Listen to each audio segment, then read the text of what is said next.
now, just because of those jump jets. Okay, let's take a look at some of these builds. Kodiak 3s. You always got to check the Kodiak 3s first because they could be bringing Gus, or in this case, 3 Ultra AC-10s and 2 ER medium lasers. Interesting choice. Both of them running that build. So they've got the DACA, but they opted to remove one of the Ultra AC-10s and bring in 2 lasers instead. 3 large pulse lasers on the Grasshopper. The other one, 5 large lasers and a small laser. The point of the small laser isn't necessarily to do damage, but it is going to hike one of those large lasers up onto the shoulder. It actually raises 2 of them up for higher hill peaks. The 2 Griffin 3Ms, SRM4s, and Artemis plus medium lasers. Pretty standard Griffin 3M build right there. And then, of course, the dual oxides. This is all on the 54th Hunter side. What do you got on the Chaos Within side?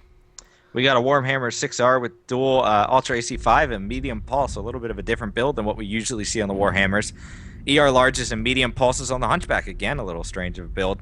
Kodiaks with the Ultra AC10s, and 1 Kodiak with 2 Ultra 10s, 2 Ultra 5s. This Hunchback has dual LBX 10s on this bad boy. That is a brawling Hunchback if I ever saw one. And the standard Laser Vomit, Timberwolf, large pulse, medium lasers. A little bit of a mixed poke brawl deck as well for Chaos Within here.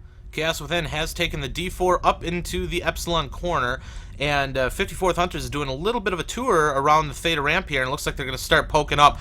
They got to be careful, though, because they've actually segregated themselves from Chaos Within, and they're going to have a little bit of traversal, I guess. But you know what? Chaos Within is continuing their rotation, and are actually giving a clear avenue of approach for 54th Hunters. This might just be a case of neither team really knowing where each other are, and they're not exactly reacting to each other right now, but we're going to see it pretty quick here. Yeah, some early engagement here from Theta. Ooh, that Kodiak took a big amount of damage. They got to be careful that they're not going to run into each other. They have a little bit of a traffic jam here, and 54th Hunters mechs are starting to run into each other.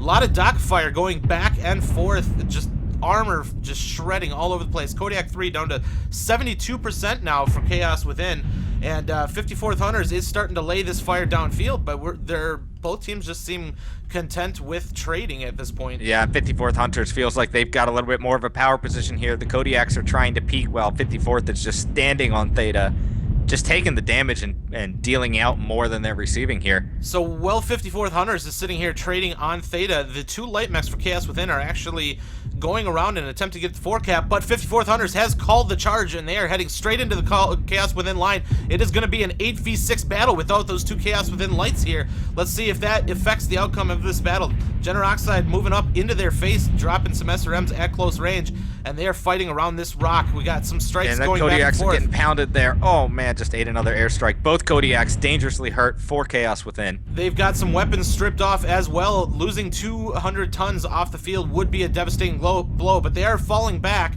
Timberwolf actually goes down first, but damage is just coming out in intense numbers from 54th and down Hunters. goes the Kodiak as well. This is not going well for Chaos Within. They are focusing very well. Now, it is 4 cap for Chaos Within, but if this fight is over, it doesn't matter if you got 2 lights left capping. It's going to be over for Chaos Within. Yeah, and they got to get some kills, and I don't think they're going to be able to do it. It looks to me like that might have definitely affected the outcome of this battle in an 8v6 fight, and just good focus overall from 54th Hunters. You don't have the lights harassing in the back. You can basically just stand still and just wail on Chaos Within. And unfortunately for them, having these 2 lights doing the cap game, it really affected them. Can you imagine if you had this fresh Arctic Cheetah and a fresh Jenner 2C backcoring 54th Hunters mechs during that entire engagement? It could have been a game changer, but absolutely they kept on with the tour, and I would say that it's going to be a tall order for Chaos Within to come back from this, and I honestly don't see that happening at all. No. It would take the most amazing clutch in the history of MWO to pull this one off. He's looking very forlorn. This Jenner is looking extremely forlorn. A little bit so. I almost think they might want to split up and try and get 2 caps at once, but here comes the Griffin coming from the engagement. They're going to have to try and kill this guy quick or run away, one or the other. I don't know if running... Oh my god, shot to the back to a fresh Jenner, just completely wrecked him.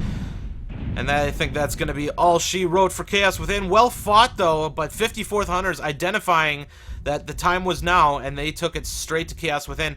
The other thing that kind of bothered me a little bit is Chaos Within taking that Epsilon corner and then just continued on, giving 54th Hunters a clear path to bring their brawl straight into them.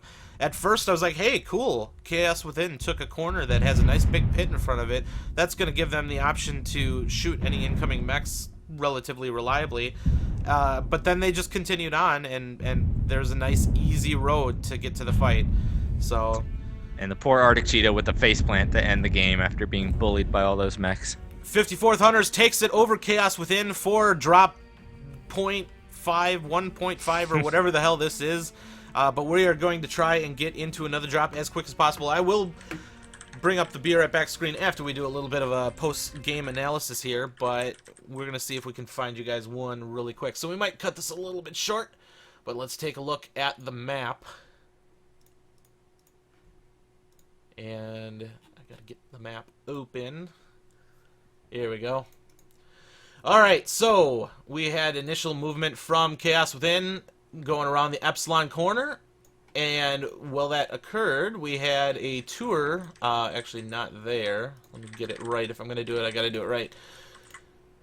Took it straight through here. Okay, this is kind of a typical, you see this used in pugs a lot on Conquest. They like to rotate around and take the opposite side of Theta from each other. You see that quite often, but Chaos Within moving up that ramp, this is actually 54th Hunters moving up that ramp, taking a look, you know, kind of mulling around here for a little bit. And so I figured, okay, well, if you have a nice trade war across this gap, that's going to be advantageous to Chaos Within. But it didn't happen, and I think a part of that was they didn't necessarily know where their opponent was. So they continued on over here, and if you see, they made the call. Look at how easy that battle is. Like, just getting there is just straight shot.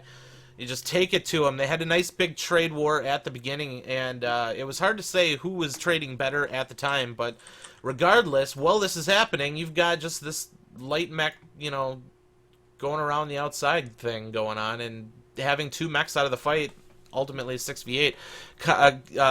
Candy Network's a very hard map to win on caps that early. If the fight comes to you quickly, you need to recall those lights and get them into the fight as soon as possible. So that's kind of what that one looked like. Absolutely. Well played by both teams, though, and definitely good job, 54th Hunters, just bringing the brawl to them and knocking them down. So we're going to hit the BR at back screen, and we will be back hopefully shortly with a drop 2 for you guys. Thanks for tuning in.